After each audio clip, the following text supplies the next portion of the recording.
Hello, welcome to my channel, I'm All Things Wrestling, and today I'm going to be giving my thoughts on TNA Impact Wrestling 30th of March 2017. We kick off the show in the management room where Josh Matthews, James Borash, Dutch Mantel, Bruce Pitchcott and an unknown member of staff is sitting around a table talking about situations including the tag team titles, Davey Richards and Eddie Edwards, Ethan Carter III and other such situations. Karen Jarrett comes in and says she hates to interrupt but she needs to see Sienna in the ring as soon as any of them see her. The unknown member of staff then leaves to find Sienna. Both Josh and Jeremy want the other bounce from the announce booth. Bruce Pitchcott warns them if they keep this up, they'll both be gone. I like this segment. I like seeing into the management area. Even though this is 100% scripted, it's still a nice kind of peek behind the curtain. Then we go to Karen in the ring. She calls out Sienna, who's apparently been bullying the Impact locker room since Maria left. Obviously, Sienna comes down. Sienna is convinced Ali is the one who ratted her out, but Karen won't reveal her sources. Sienna lobs the old "I didn't have to sleep my way to the top" accusation at Jarrett, who says that she was once in the younger woman's shoes and regrets a lot of what she did and what she said, so she's going to give an opportunity to apologise. Sienna wants to know what happens if she doesn't. Karen starts counting down. When she gets to about the count of 4, a big dude enters. It's Sienna's cousin KM, Kevin Matthews, I've been told. Don't know who he is. He demands that Jarrett show the family the respect they deserve. KM gives Karen the countdown to apologise. Again, around about 4, Braxton, Sutter and Ali run out. Sutter attacks Matthews, running the heels off. Karen makes a match between Braxton and KM for later tonight. It weren't bad.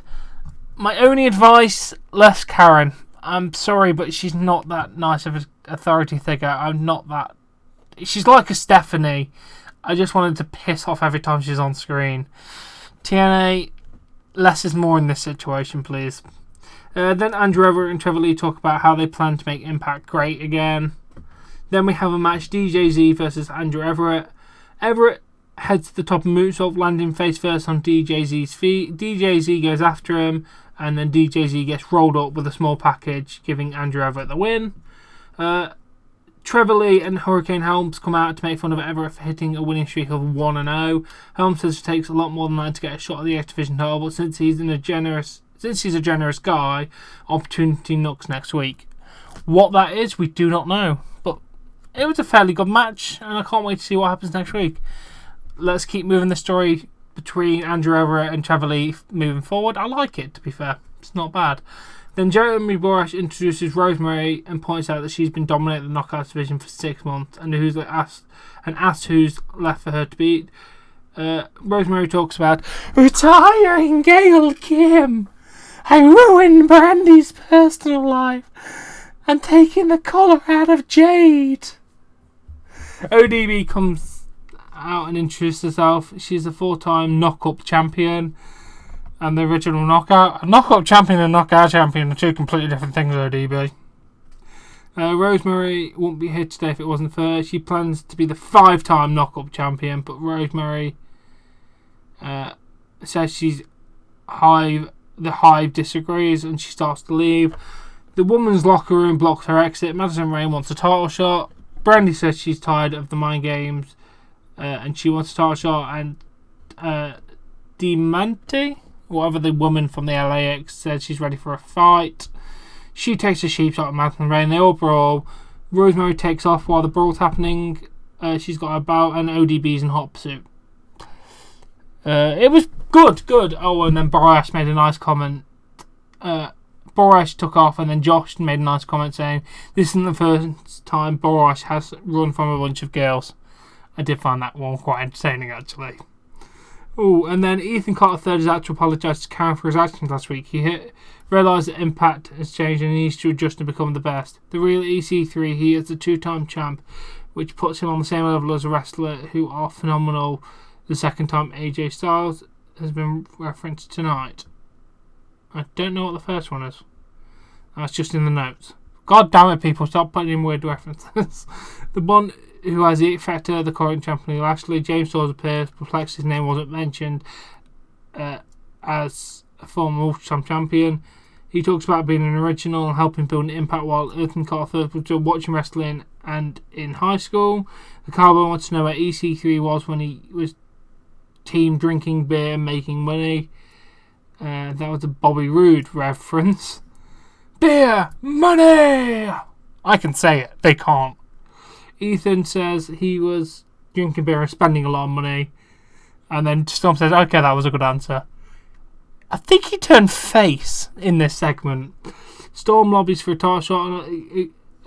Carter agrees he deserves it. They agree the next chance should be decided by the fans. The Cowboy riles up the fans. EC3 says he's confident they'll make the right decision. Boris wonders what Alberto thinks of all this. Yeah, literally, they're pointing over to the crowd, and once they started to chant, they kind of talked to each other, shook hands, and then left. Well, one of them left. Yeah, James Storm did, I think. Or Ethan, I can't remember. But yeah, it was really nice, actually, this segment. I think he turned face. If he has turned face, that's great. And then Lardo Kid and Garza Jr. wants to take the belt back to Mexico. Reno Scum, which is apparently how you pronounce it, is tired of people throwing them in the trash, and they're ready to have folks start throwing money at them. These both decent little promo things, showing us the teams a bit more, so that's good. Then we had the Grand Championship match. During the first round, Cody accidentally super kicks one of the judges, so Pritchard replaces him. Moose wins the first round. The second round... the second round, Cody wins. Between the second and third round, Cody goes to kiss his wife, Brandy, and then she walks out. She said both men were acting like idiots. Third round was a split decision, which goes to Moose. So, Moose wins, which was ridiculous. I think that's the idea of the segment, though. I think it was trying to put Bruce screwing over Cody, something like that. It was a good match, I give him that. Where we go from this, I don't know, but I'm very interested to see. And then, following a video package on the explosive rules, Karen Jarrett gives Jeremy Borash a paper to read. There'll be a knockout gauntlet match to determine Rosemary next number one contender challenger next week. Next week is looking stacked.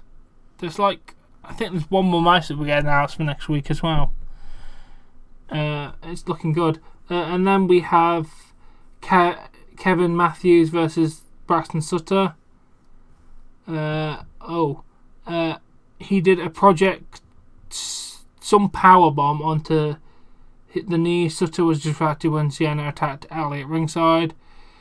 Braxton controlled most of the match. He and Ali chased off the cousins after the match to stand tall. It was a fairly alright match. Laura Van Ness appears on the ramp and looks like she hasn't showered since the wedding and screams at the happy couple. She literally looks mental. Well, it's quite easy to do this considering the fact that these are literally shot in 5 days. So it's quite easy. Imagine trying to do this for 6 weeks straight with the same look. So, fair enough. I enjoyed it. It set up the kind of like Braxton Sutter, KM, Ali, Sienna match, which will be pretty good. Conan is holding a court at an LAX meeting. He tells Homicide to make sure no one interferes. Angel to win the Knockouts title, and Ortiz and Santana to win the tag team title belts. Fairly good. I like the LAX. Then we get another teaser for the Fury coming 13th of April 2017. Whoever it is going to be targeting Braxton and Ali. Yeah, it's basically someone walking around in a staircase with a picture of Braxton, Sutter and Ali, and says they thought they would live happily ever after, but Fury is coming. So I'm very, very intrigued to see what is going on with this. Let's just wait. Then we have Garza Jr. and Lardo Kid versus Decay versus Reno Scum versus LAX for the TNA. The World Tag Team titles, I think they're calling them now. Rosemary tries to interfere, but LAX still comes in and takes it out.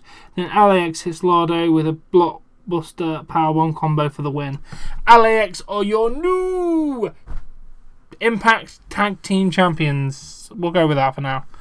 But yeah, fairly decent TNA. Where Eddie Edwards and David Richards are, I do not know. They've not appeared on the show for like 3 weeks. So please update that one for me. Cody appeared, which was nice. It's adding a lot of tension in their rivalry. It's just moving quite nicely along. I do enjoy my Thursday Night Impacts. So yeah, I do hope you've enjoyed this episode. Please give it a like if you have. Subscribe to see more content, and I'll catch you later.